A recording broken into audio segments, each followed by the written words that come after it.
Assalamualaikum warahmatullahi wabarakatuh. Perkenalkan, nama saya Ahmad Jaluddin. Pada edisi kali ini saya akan memenuhi tugas mata kuliah komunikasi sosial yang berbicara masalah public speaking. Tentunya teman-teman sekalian, berbicara masalah public speaking ini bukan hanya omong kosong, melainkan alangkah lebih baiknya berbicara public speaking dengan muatan yang presisi dan menjadikan public speaking ini sebagai ajang kita untuk belajar dan mempelajari sesuatu. Pada kesempatan kali ini saya ingin membahas mengenai tentang isu ekologi geotermal. Isu ekologi geotermal merujuk pada masalah lingkungan yang timbul dari eksploitasi sumber daya panas bumi untuk pembangkit energi. Energi geotermal ini merupakan sumber terbarukan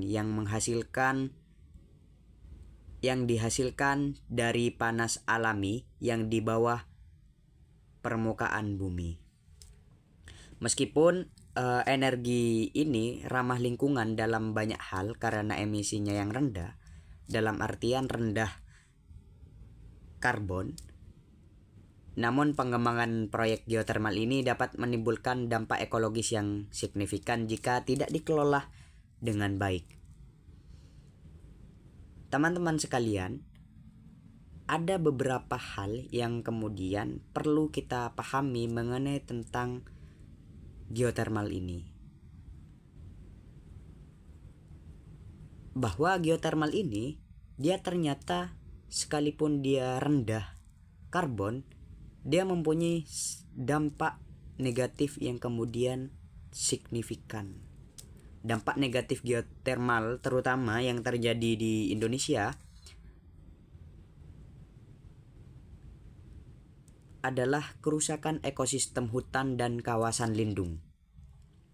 Banyak proyek geotermal di Indonesia dilakukan di kawasan hutan lindung dan taman nasional. Seperti contohnya kawasan Gunung Salak, Gunung Dieng, dan Gunung Lawu. Pembukaan lahan untuk instalasi dan infrastruktur geotermal ini dapat merujuk keanekaragaman hayati, mengganggu habitat satwa liar, dan merusak ekosistem hutan yang penting. Yang kedua, dampak negatif dari geotermal ini adalah emisi gas beracun. Walaupun energi geotermal dianggap rendah emisi, pengeboran untuk eksplorasi dan eksploitasi geotermal dapat melepaskan gas beracun seperti hidrogen sulfida atau dalam kimianya disebut H2S yang berbau seperti telur busuk dan berbahaya bagi kesehatan manusia. Di kawasan seperti Dieng di Jawa Tengah, emisi gas H2S telah menjadi masalah serius.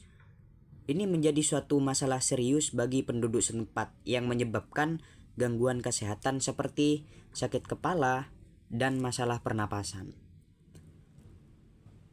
Adapun tidak sampai di situ, teman-teman sekalian.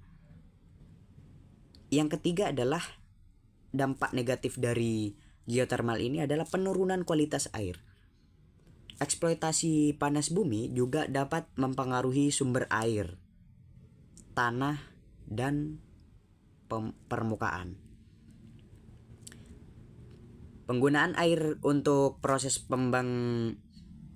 pembangkitan energi geotermal ini dapat menurunkan kualitas air atau mengurangi kesediaan air untuk masyarakat lokal.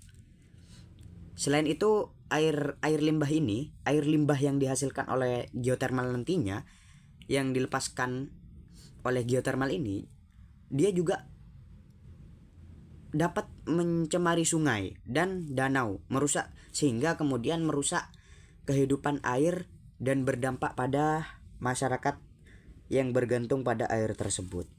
Jadi selain merusak ekosistem gitu, hal yang demikian juga berdampak pada air bersih yang kemudian seringkali dimanfaatkan oleh masyarakat ini menjadi tercemar, teman-teman sekalian. Berikutnya adalah longsor dan degradasi lahan. Pengeboran geotermal di daerah pegunungan yang rendah longsor ternyata juga dapat meningkatkan risiko longsor dan degradasi lahan. Pembukaan lahan dan pembangunan infrastruktur di daerah yang tidak stabil dapat memperburuk kondisi geomorfologi. Bisa kita sebut geomorfologi. Meningkatkan potensi bencana alam seperti tanah longsor. Jadi selain tadi kita membahas masalah akan kesulitan air bersih, dia juga berpotensi untuk bencana alam seperti tanah longsor, teman-teman. Adapun dampak negatif geotermal yang kelima ini adalah gangguan sosial ekonomi masyarakat lokal. Di beberapa kasus proyek geotermal ini menyebabkan konflik antara pengembang proyek dan masyarakat lokal. Jadi dia juga selain memicu pada kearifan lokal yang ada di sana, dia juga memicu pada isu-isu HAM, perampasan aset